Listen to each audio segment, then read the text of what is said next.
y'all, welcome back to my channel. My name is Taya and this is Taya's Turning Pages.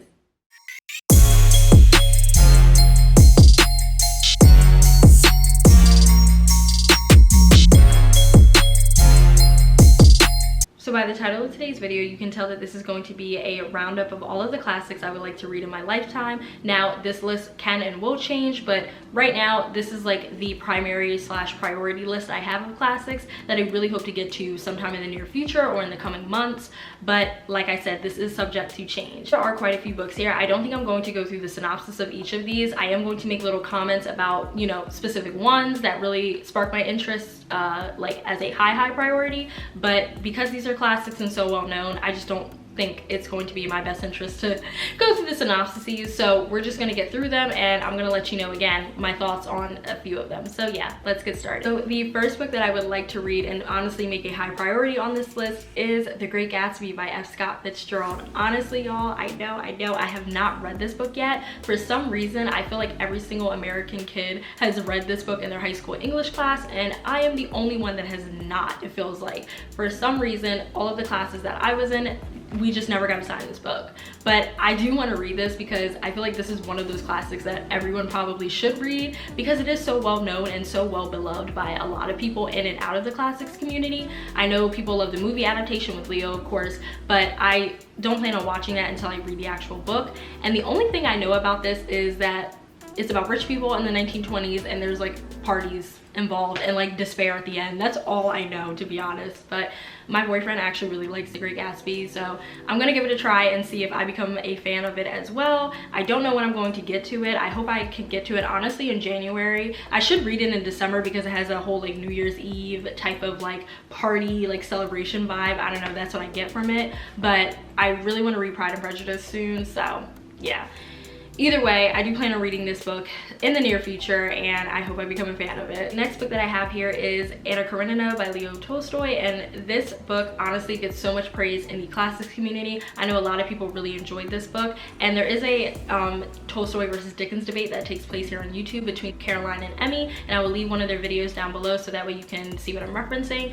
But honestly, I don't really know too much about this book except that there is a romance involved, but I don't think it's like romance in the sense of, oh, it's all happy and sunshine and all of that type of stuff. I think that there are darker themes in here. It's also about probably toxicity or something like that, like a toxic relationship. So I think that is woven throughout the story, but I really do want to read this because I know that this piece of literature has helped contemporary romance in a sense, and it has inspired a lot of novels in the contemporary romance setting. So I definitely want to give this a try, and I want to give any romance book that was written in that time period a try just to see again what types of things and modes of thinking we have taken from the 19th and 20th century and how we have brought them into today's time. So I just think that this is going to be an insightful read. I am very scared to dive into it just because Russian literature books tend to be very thick and just very like lengthy reads. So I am a little nervous to dive into this, and I feel like this is going to be a book where I have to kind of read like a chapter a night and read it alongside something else just so that way I don't get into a reading slump, you know.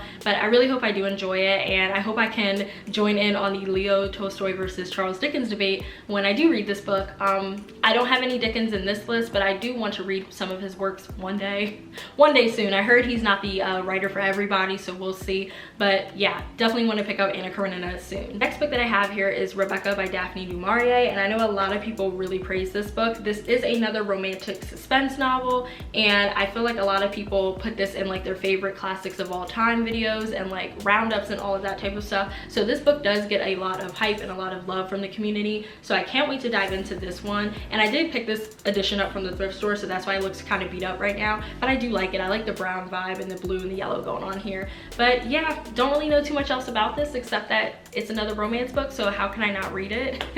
I really hope that this is something that I get to maybe in February. Who knows? I probably should have read this in like October or for this month in November, but you know, y'all know how this goes. Y'all know how it is. If you're a mood reader, you know exactly how this goes. So yeah, but either way, I cannot wait to dive into this one, and I hope I become a fan of Daphne du Maurier's works and pick up a few more of her other books. The next book that I would like to read is Pride and Prejudice by Jane Austen. Well, hold on on that. Hold on. Now, hold on. I'm not gonna say that. Hold on.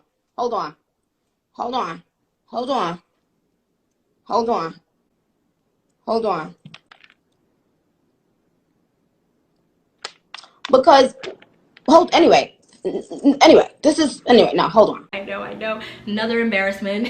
So I actually talked about this book in another video of mine, which is my end of year TBR, and I will link that above somewhere over here. I never know which side, but I tried to read a classic a month like I mentioned earlier, and I would like to read Pride and Prejudice in December, but because of the way that I feel like a lot of those books are written from that time period, I'm just kind of scared if it's good. Like, I'm kind of worried that like the language is going to go over my head, you know, and it's going to be a bit harder for me to grasp.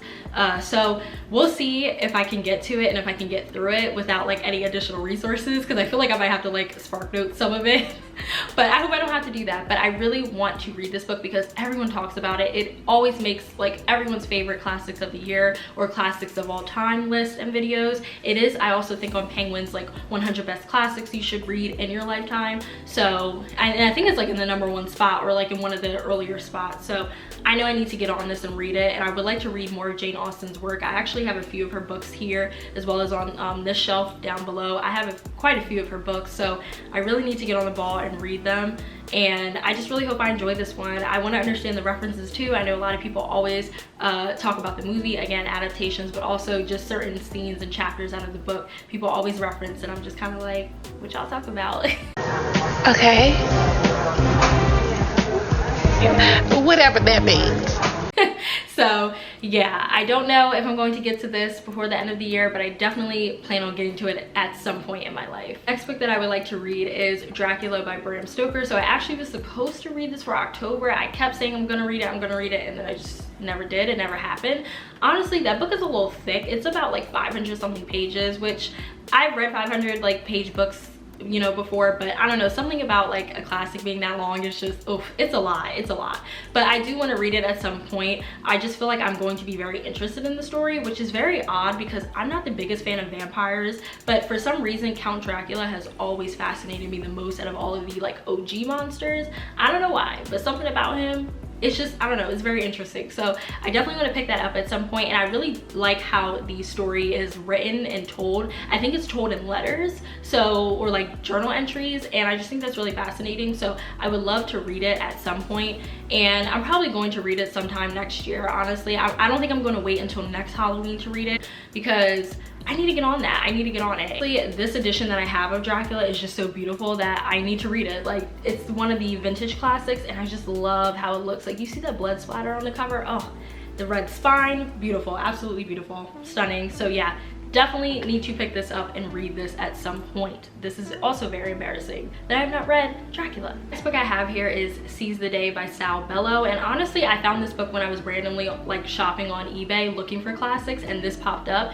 and I've never heard of this before or this author, so it sounded interesting. It has pretty good reviews, I feel like, but right here on the synopsis it says, deftly interweaving humor and pathos, Sal Bellow evokes in the climatic events of one day the full drama of one man's search to affirm his own worth and humanity. So yeah, this man, I guess, goes through a journey throughout his life where he has to just seize the day. I don't know, it just sounded interesting when I picked it up off of eBay, and it is fairly short. I plan on getting to this one soon just because it is pretty short, and I don't know, I like the whole theme and the whole message of like, you know, seizing the day and taking this opportunity to just, you know, I don't know, embark on your wildest dreams. So yeah, I can be completely missing the mark here when it comes to the whole like gist of this book, but that is the general idea that I have of it anyway. The next book that I would like to read is Wuthering Heights by Emily Bronte, and honestly the only thing I know about this book is that it does follow a toxic relationship, and that's pretty much it. That's all I really know about it, and I know that most people either love this book or they hate it. I feel like there's no in between. I heard that this book is also very dark, of course, because of the toxic relationship that the story focuses on.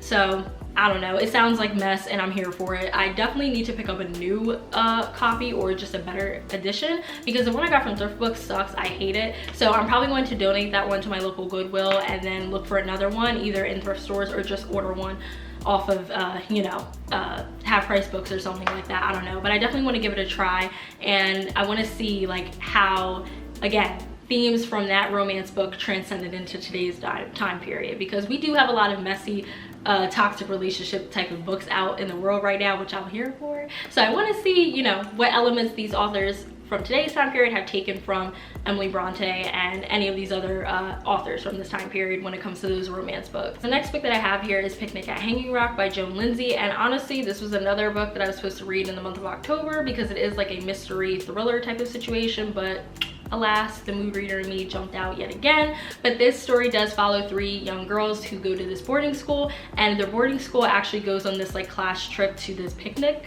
at Hanging Rock, and those 3 girls that I mentioned earlier actually go missing, and now everybody is like frantically searching for them, trying to figure out what happened to these girls. So it is like one of those, like I said, mystery like, you know, thriller type of books, and I love those type of stories that were written in that time period because I love to see again what type of traditional elements have we taken from these stories and brought them into today's time period. Is the formula the same, like in terms of like how they set up thrillers and mysteries back then? Do we still set them up that way now? And you know, just all of that type of stuff. I find that so fascinating, and I love a good thriller and mystery.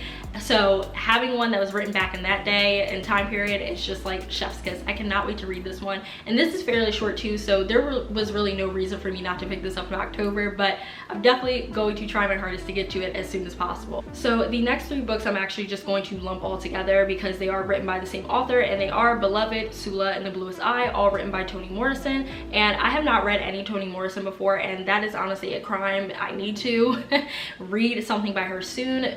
Probably Beloved, just because I have it right here on my bookshelf out of all the other books, but I have heard that Beloved is one of those books that is very just, you know, dark. It is very heartbreaking, but it is also beautifully written, and I want to give it a try. I want to give Toni Morrison's work a try because she is one of the most critically acclaimed Black authors of our time, so I definitely need to give her work a chance and really get into it. So I think I am going to read most of those books, if not most of those books, then definitely Beloved, probably in February for Black History Month. But I just really think I'm going to love Toni Morrison's work. I've heard nothing but great things about her writing, and I can't wait. I can't wait. So the next 2 books that I have here are also written by Black authors, and the first one is Giovanni's Room by James Baldwin, and I have never read any of James Baldwin's work before, just like with Toni Morrison, and that honestly is a crime, so I need to read James Baldwin as well. But I've heard nothing but great things about Giovanni's Room. I heard that this is a story that focuses on LGBTQ, you know, representation, and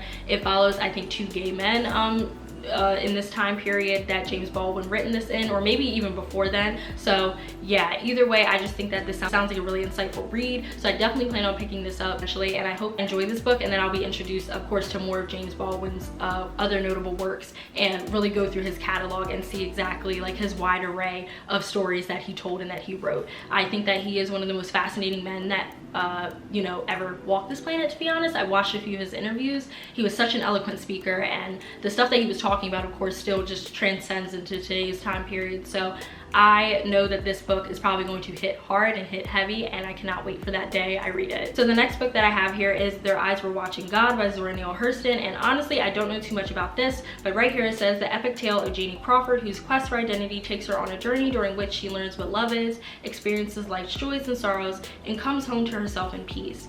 That sounds really nice. Sounds like a coming of age type of story as well, and I've heard again nothing but great things about this story. I know a lot of people talk about this book. I feel like there's a movie adaptation for this, but I could be wrong. But yeah, Zora Neale Hurston also wrote another book. I can't remember the title, but I will put it up right here, and I definitely want to read this one. I've seen this on Thrift Books a lot, so I do plan on picking this up eventually. I actually have a reward with them where I get a free book, so I might actually get this with that, but I think that's going to be a fascinating story too. But yes, Their Eyes Were Watching God. I need to read that sometime soon. And the last book that I have here is Mary Barton by Elizabeth Gaskell. So I actually found this on eBay as well, and this one I know is about like class dynamics, and this woman who is, I think, of like upper class status meets this man who is of lower class status, and like they end up having this whirlwind romance, and something bad happens, I think, to the guy, and basically this story just follows the aftermath of whatever happens to this guy and what happens with Mary Barton and how she's going to deal with, you know, the pressures of her upper class status, as well as also staying true to herself and staying true to this love and romance that she had with this man. So yeah, it just sounded really interesting, honestly. Like all of these synopsises and you know, summaries that I found when I was looking at these books just sounded really interesting, so that's why I picked it up. But I feel like this is going to be one of those books where I need to really pay attention to, just because again it really talks about social class and hierarchy and all of that type of stuff. So definitely a lot of social commentary from that time period is going to be woven throughout this story, which I'm all here for, but I know I'm going to have to really be paying attention and in the right mind space to read this one. So yeah, right y'all, and those are all of the classics that I would like to read at some point in my lifetime. Now this list is subject to change just because the mood reader in me does what she wants, but these are pretty much all high priority classics that, you know, I would like to get to at some point in the near future. So definitely let me know if you guys have read any of these books that I talked about, or what books you plan on reading at some point in your lifetime. I would love to know. Anyways, I hope you guys enjoyed this video, and I will see you in my next one. Bye.